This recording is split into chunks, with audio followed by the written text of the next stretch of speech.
आपण पाहत आहात लोकप्रवाह न्यूज 24 तास प्रत्येक घडामोडीवर लोकप्रवाहाची नजर।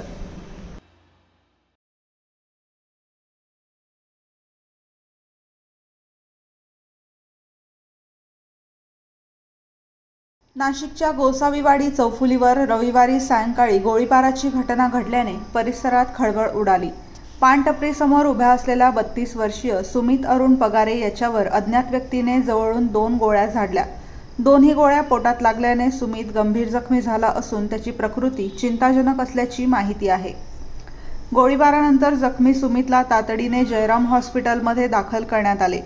प्रकृती गंभीर असल्याने त्याला पुढील उपचारासाठी नाशिकमधील खासगी रुग्णालयात हलवण्यात आले आहे।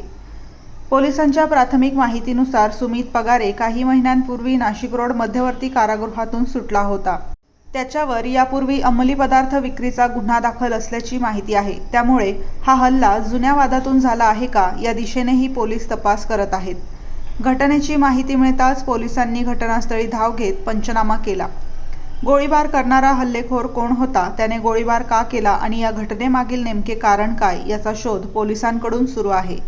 दरम्यान या घटनेमुळे गोसावीवाडी परिसरात भीतीचे वातावरण निर्माण झाले आहे।